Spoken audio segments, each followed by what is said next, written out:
Good morning everyone. Shri Nandishwar विद्यालय द्वारा संचालित ऑनलाइन शिक्षण में आपका स्वागत है। आज अपन देखते हैं अपना 8वां अध्याय जो कि है निर्देशन और पर्यवेक्षण, जिसको अपन इंग्लिश में कहते हैं डायरेक्शन एंड सुपरविजन। तो सबसे पहले अपन को देखना चाहिए कि टॉपिक का ही मतलब क्या है। तो यानी कि निर्देशन का मतलब होता है कि किसी भी संस्था के अंतर्गत कार्य कर रहे कर्मचारियों को परामर्श देना और उनका पर्यवेक्षण करना ही निर्देशन कहलाता है। कुल मिलाकर अपने से नीचे वाले कर्मचारियों से अपन कैसे काम करा सकते हैं वो कहलाता है निर्देशन। अब इसके अंतर्गत क्या होता है, संस्था में बहुत सारे कर्मचारी आते हैं, कार्य करने के लिए आते हैं, लेकिन आवश्यकता होती है उनको गाइडलाइन देने की। जैसे आप लोग पढ़ रहे हैं लेकिन अभी आपको पता ही नहीं है कि कैसे पढ़ना है, कैसे पेपर करना है, वो सारी चीजें। लेकिन यहाँ पर अगर कोई टीचर आपको गाइडलाइन दे दे, आपको निर्देशन दे दे कि आपको ऐसे ऐसे पेपर की तैयारी करना है और ऐसे ऐसे आप पढ़ेंगे, तो क्या हो जाएगा, आपका काम आसान हो जाएगा और आप उस काम को कर लोगे। तो उस चीज को हम कहते हैं निर्देशन। यानी कि अपने से नीचे वाले कर्मचारियों को क्या करना, समय समय पर कार्य करने हेतु मार्गदर्शन देना। अब अपन अभी पढ़ चुके हैं जो प्रबंध के अपने कार्य थे, नियोजन था, अपन संगठन पढ़ चुके हैं, नियुक्तिकरण पढ़ चुके हैं। अब मान लीजिए ये सारी चीजें आपने कर ली कि नियोजन भी कर लिया, संगठन भी बना लिया और नियुक्तिकरण भी कर लिया, कर्मचारियों की अपन ने नियुक्ति भी कर ली। इसके बजाय आपने उनको गाइडलाइंस नहीं दिया, निर्देशन नहीं दिया, तो ये सारे काम क्या हो जाएंगे, वेस्ट हो जाएंगे। फिर उसके बाद अपन को नियंत्रण वाला चैप्टर भी पढ़ना है, संप्रेषण भी पढ़ेंगे अपन, ये सारी चीजें। तो निर्देशन देंगे तभी तो आगे जाकर संप्रेषण हो सकेगा और नियंत्रण अपन बिठा सकेंगे। तो ये निर्देशन जो होता है उसे संस्था का इसमें हृदय कहा गया है, यानी कि ये बहुत ही मोस्ट इंपॉर्टेंट होता है। इसके कारण क्या कर सकते हैं, कर्मचारी कार्य करने के लिए प्रेरित होते हैं, तो उस चीज को हम कहते हैं निर्देशन। शॉर्ट में कहें, अपने संस्था में कार्य कर रहे अधीनस्थ कर्मचारियों को कार्य करने के लिए समय समय पर मार्गदर्शन देना ही निर्देशन कहलाता है। अब बात करें सुपरविजन यानी कि पर्यवेक्षण क्या होता है। तो पर्यवेक्षण का मतलब होता है संस्था में कार्य कर रहे कर्मचारियों की कार्य की देखरेख करना, कि जो कर्मचारी को अपन ने अपॉइंट कर रखा है वो उस कार्य को कर भी रहा है या नहीं कर रहा है। अगर कर रहा है तो कौन कौन सी कमियां हैं, कौन कौन से सुधार की आवश्यकता है, वो पर्यवेक्षण होगा। अभी अपन आज यहाँ पर देखते हैं कि निर्देशन के अंतर्गत क्या क्या चीजें आती हैं।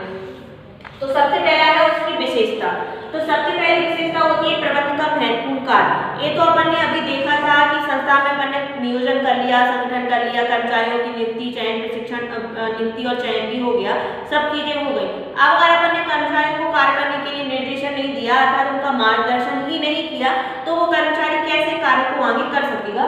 तो अपन कह सकते हैं कि जो निर्देशन होता है वो संस्था का एक महत्वपूर्ण कार्य माना जाता है, क्योंकि कर्मचारी बिना मार्गदर्शन के कार्य को नहीं कर सकते हैं, इसीलिए इसको संस्था का महत्वपूर्ण कार्य, प्रबंध का महत्वपूर्ण कार्य माना गया है।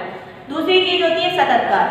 सतत कार्य का मतलब होता है कि निर्देशन का जो कार्य है वह संपूर्ण संस्था में प्रत्येक हर वर्ष चलता रहता है। ऐसा नहीं होता है कि आज हमने किसी कर्मचारी को कार्य करने के लिए निर्देशन दिया, 2-4 दिन बाद बाई चांस की बात है वो कर्मचारी भूल गया तो अपन ने निर्देशन देना उसको बंद कर दिया।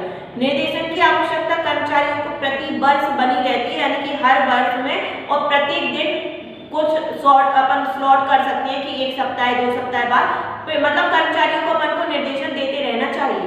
तो एक निर्देशन का कार्य होता है कि जो कि संपूर्ण संस्था में निरंतर चलता रहता है, इसलिए इसको सतत कार्य कहा गया है। अब तीसरा होता है प्रत्येक स्तर पर आवश्यक। अपन ने पढ़ा था प्रबंध के 3 स्तर होते हैं, उच्च, मध्य और निम्न स्तर। उच्च स्तर पर भी निर्देशन होता है, क्योंकि जो ऊपर के हमारे उच्च अधिकारी रहते हैं, जो संचालक मंडल रहते हैं, उनको भी निर्देशन दिया जाता है उनके ऊपर के अधिकारियों के द्वारा।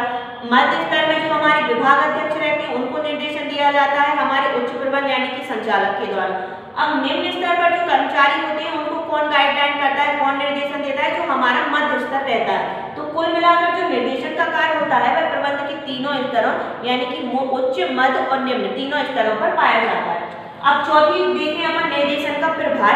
तो यानी कि निर्देशन कैसे होगा, मान लीजिए आपको मार्गदर्शन देना है तो आपके फैमिली मेंबर में आपके दादाजी हुए, पापा हुए, वो आपको मार्गदर्शन देंगे।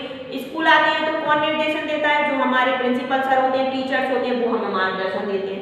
वैसे ही संस्था में जो कर्मचारी रहते हैं उनको मार्गदर्शन कौन करेगा, उनके ऊंचे वाला अधिकारी। कर्मचारियों को कौन मार्गदर्शन दे सकता है, पर्यवेक्षक होता है वो दे सकता है, मध्य स्तर के कर्मचारी दे सकते हैं, उच्च स्तर के दे सकते हैं। तो इसमें जो निर्देशन का प्रभार रहता है वह उच्च स्तर से निम्न स्तर की ओर जाता है, क्योंकि जो मार्गदर्शन है वो हमारे उच्च अधिकारी ही कर्मचारियों को दे सकते हैं। अब 5वां देखिए दोहरे उद्देश्य। तो इसके 2 प्रकार के उद्देश्य होते हैं। पहली बात तो निर्देशन का उद्देश्य रहता है कर्मचारियों को मार्गदर्शन देना। यानी कि जब हम कर्मचारियों को मार्गदर्शन देंगे तब कर्मचारी संस्था को अपना मानेंगे और मन लगाकर काम करेंगे। दूसरा होता है हमें संस्था की कुशलता को बढ़ाना है।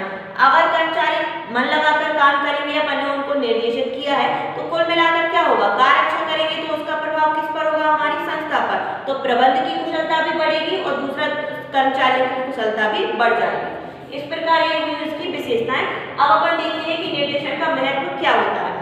तो अब निर्देशन का महत्व अपन ऐसे मान सकते हैं कि मान लीजिए कोई फुटबॉल का गेम चल रहा है, अपन ने कर्मचारियों को निर्देशन नहीं दिया, मार्गदर्शन नहीं दिया कि कहाँ पर खड़े होना है, कहाँ से बॉल पासेस करनी है, कुछ भी करना है, तो क्या होगा, निर्देशन नहीं दिया तब तक कोई भी प्लेयर क्या करेगा, उस कार्य को मतलब उस गेम को नहीं खेल पाएगा। वैसे ही होता है संस्था में, अगर निर्देशन नहीं हुआ तो जितने भी कर्मचारी हैं वो कुल मिलाकर ढंग से कार्य नहीं कर सकते हैं। तो अब अपन देखते हैं निर्देशन का महत्व। तो सबसे पहला होता है उद्देश्यों की प्राप्ति। कोई भी संस्था होती है उसका कोई ना कोई उद्देश्य, कोई ना कोई लक्ष्य निर्धारित रहता है। जैसे अपन के जीवन का भी कोई लक्ष्य है, कोई खाने के लिए जी रहा है तो कोई जीने के लिए खा रहा है, कोई नौकरी करने के लिए जी रहा है, कोई आराम से सन्यासी बनने के लिए जी रहा है, तो उसका अपना अपना उद्देश्य है। वैसे हमारी एक संस्था होती है तो संस्था का उद्देश्य क्या होता है, लाभ प्राप्त करना होता है। लाभ प्राप्त कब हो सकता है, जब कर्मचारी अच्छे से काम करेंगे, प्रोडक्शन करेंगे, सेलिंग करेंगे, एडवर्टाइजमेंट करेंगे। ये सारी चीजें कब होंगी, जब हमारे व्यवसाय में निर्देशन होगा, यानी कि हम कर्मचारियों को मार्गदर्शन करेंगे कि आपको ऐसे ऐसे काम करना है। जब वो सारी चीजें पूरी हो जाएंगी तो हमारे संस्था का उद्देश्य यानी कि लाभ कमाना हमें अपने आप ही प्राप्त हो जाएगा। दूसरी चीज होती है निर्देशन क्रियाशील बनाता है। तो क्रियाशील किसको बनाता है, प्रबंध को भी क्रियाशील बनाता है। प्रबंध क्रियाशील कब बनेगा, जब हमारे कर्मचारी क्रियाशील बनेंगे। क्रियाशील का मतलब होता है कार्य करने में एक्टिव होना। तो कर्मचारियों को कार्य करने में एक्टिव कौन बनाता है, हमारा निर्देशन। जब हम कर्मचारियों को गाइडलाइन देते हैं, मार्गदर्शन करते हैं, उनको निर्देशन करते हैं, तो कर्मचारी क्या होते हैं, अपने आप काम करते हैं और निर्देशन क्या हो जाता है, क्रियाशील कर्मचारियों को बनाता है। तीसरा होता है अभिप्रेरण का माध्यम। अब अभिप्रेरण का मतलब होता है किसी भी व्यक्ति को कार्य करने के लिए प्रेरित करना। आपको प्रेरणा आप मौद्रिक रूप से दे सकते हैं, अमौद्रिक रूप से दे सकते हैं, ऋणात्मक रूप से भी दे सकते हैं। मौद्रिक रूप से होने का मतलब है कि उनको लालच दे देना कि अच्छा काम करोगे तो हम आपकी सैलरी बढ़ा देंगे। अमौद्रिक रूप से जैसे कि उनको सुविधाएं दे देना, घर दे देना, मकान दे देना, या फिर उनको पदोन्नति दे देना, तारीफ कर देना, उस तरीके से अपन प्रेरित कर सकते हैं। तीसरी चीज होती है काम नहीं करोगे तो हम आपको नौकरी से निकाल देंगे। तो ये जो तीसरा वाला फॉर्मूला है वो बहुत कम पाया जाता है। तो निर्देशन के माध्यम से हम कर्मचारियों को कार्य करने के लिए प्रेरित करते हैं। चौथा होता है कर्मचारियों का मार्गदर्शन करना। अब अपन पढ़ते ही आ रहे हैं कि निर्देशन का मतलब होता है कर्मचारियों का मार्गदर्शन करना, उनको कार्य करना सिखाना, ताकि हम उनसे कैसे कार्य करा सकते हैं। तो कर्मचारियों को कार्य करने के लिए मार्गदर्शन देना भी निर्देशन के अंतर्गत आता है। पांचवा होता है समन्वय स्थापित करना। अब हम जब कर्मचारियों को मार्गदर्शन देते हैं तो सारे कर्मचारी क्या करते हैं, अपने अपने काम में बिजी रहते हैं, अपना अपना काम पूरी अपनी योग्यता के अनुसार करते हैं। जब कर्मचारी अपना अपना काम करेंगे तो उनमें लड़ाई झगड़ा होने की संभावना उत्पन्न ही नहीं होती है। तो संपूर्ण व्यवसाय में क्या होता है, समन्वय अथवा भाईचारे के साथ मिलकर सब काम करते रहते हैं। तो इस प्रकार का निर्देशन का महत्व। अब अपन देखते हैं निर्देशन के कौन कौन से सिद्धांत होते हैं। इसके पहले अपन ने थर्ड चैप्टर में पढ़ा था, हेनरी फ्योल के सिद्धांत पढ़े थे और F.W. टेलर के सिद्धांत। हो सकता है आपने पढ़े होंगे तो आपको याद होंगे। अब अपन पढ़ते हैं कि निर्देशन के कौन कौन से सिद्धांत होते हैं। तो सबसे पहला सिद्धांत होता है उद्देश्यों की एकता का सिद्धांत। अब देखिए कोई भी संस्था या कोई भी व्यवसाय होता है उसमें संस्था के कर्मचारी भी कार्य करते हैं और एक प्रबंधक होता है। तो संस्था के कर्मचारी हैं उनका उद्देश्य एक ही होना चाहिए कि मुझे संस्था को लाभ पहुंचाना है। साथ ही साथ जो प्रबंधक है उसका उद्देश्य भी क्या होना चाहिए, हमें संस्था को लाभ पहुंचाना है। अब ऐसा नहीं कि कोई अपने निजी लाभ के लिए एक दूसरे का अहित कर दे। तो यानी कि उद्देश्यों की एकता का सिद्धांत का मतलब होता है कि संस्था के कर्मचारी और संस्था के जो प्रबंधक है उनका उद्देश्य एक ही होना चाहिए कि हमें कुल मिलाकर संस्था को लाभ पहुंचाना है। जब उद्देश्य एक होंगे उसके हिसाब से काम होगा तो उससे हमारी संस्था को लाभ मिलेगा। दूसरा होता है आदेश की एकता, जो कि अपन ने पढ़ रखा था हेनरी फ्योल के सिद्धांत में, कि सारे कर्मचारियों को आदेश जो है वो केवल एक ही व्यक्ति के द्वारा दिया जाएगा। अगर कर्मचारियों को आदेश मान लो क्रय विभाग, विक्रय विभाग, विज्ञापन विभाग, सबके अध्यक्ष अलग अलग जाकर उनको आदेश देने लगेंगे या संचालक मंडल अलग से आदेश देगा तो कर्मचारी क्या हो जाएंगे, उनको मतलब पता नहीं लगेगा कि हमें क्या काम करना है। तो कुल मिलाकर कर्मचारियों को आदेश केवल एक ही व्यक्ति के द्वारा दिया जाना चाहिए ताकि वो उस कार्य को अच्छे से कर सके।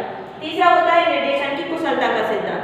अब निर्देशन की कुशलता का सिद्धांत सिद्धांत का मतलब होता है कि जैसे अपन कर्मचारियों को गाइडलाइन देते हैं तो हम किस प्रकार से कर्मचारियों को प्रभावित कर सकते हैं अपनी बोली के द्वारा। तो इसमें महत्वपूर्ण होता है हमारा संप्रेषण, जो अभी अपन पढ़ेंगे। संप्रेषण का मतलब होता है अपनी बातों को दूसरे व्यक्तियों तक पहुंचाना। जब संप्रेषण अच्छे से होगा, कर्मचारी बातों को अच्छे से समझ सकेंगे, तो निर्देशन की कुशलता वही अपने आप ही हो जाएगी, क्योंकि बातों को जितने अच्छे तरीके से कर्मचारियों को समझाएंगे, कर्मचारी उसके अकॉर्डिंग ही कार्य कर सकेगा। चौथा होता है प्रत्यक्ष पर्यवेक्षण का सिद्धांत। इसके अंतर्गत क्या होना चाहिए कि हमें एक संस्था में एक पर्यवेक्षक नियुक्त करना चाहिए। पर्यवेक्षक का मतलब होता है जो कर्मचारियों के कार्यों को देख-रेख कर सकता है कि कर्मचारी कार्य कर रहे हैं या नहीं कर रहे हैं। तो उसको स्वयं कर्मचारियों के पास जाना चाहिए, उनके कार्यों को देखना चाहिए, कोई सुधार की आवश्यकता है तो सुधार करना चाहिए। साथ ही साथ अगर कोई सुझाव लेना है तो हम सुझाव भी उनसे ले सकते हैं। तो कुल मिलाकर कर्मचारियों से पर्सनल कांटेक्ट करना, वहां जाकर उनकी समस्याओं को सुनना ही प्रत्यक्ष पर्यवेक्षण का सिद्धांत कहलाता है। अब पांचवा है सूचना प्रभाव का सिद्धांत। ये सबसे महत्वपूर्ण चीज होती है किसी भी संस्था में, चाहे वो धार्मिक संस्था हो, आर्थिक संस्था हो, राजनीतिक संस्था हो। जब तक हम अपनी बातों को दूसरे व्यक्तियों तक सही तरीके से नहीं पहुंचा सकते हैं, तब तक क्या हो सकता है, वो संस्था वर्क नहीं कर सकती है। तो सूचना प्रभाव का सिद्धांत ये होता है कर्मचारियों तक सही सूचना सही समय पर पहुंचाई जाए।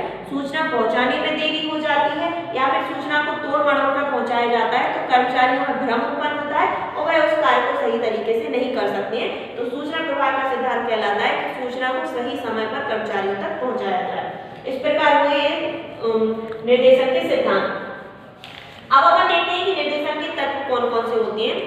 ये आपके पेपर में आ सकते हैं, तो आप उनको थोड़ा अच्छे से देखिए। निर्देशन के तत्व होते हैं पर्यवेक्षण, अभिप्रेरण, संप्रेषण और नेतृत्व। ये चारों चीजें जो होती हैं वो निर्देशन के अंतर्गत आती हैं। जब किसी भी कर्मचारी को निर्देशन दिया जाता है तो हम उसका पर्यवेक्षण भी करते हैं। पर्यवेक्षण निर्देशन के अंतर्गत आता है, देख रेख भी करते हैं। अभिप्रेरण का मतलब होता है कार्य करने के लिए प्रेरित करते हैं। संप्रेषण का मतलब होता है कि उन तक सूचनाएं पहुंचाते हैं और नेतृत्व का मतलब होता है एज अ लीडर उनको गाइड करते हैं। तो सबसे पहला होता है पर्यवेक्षण।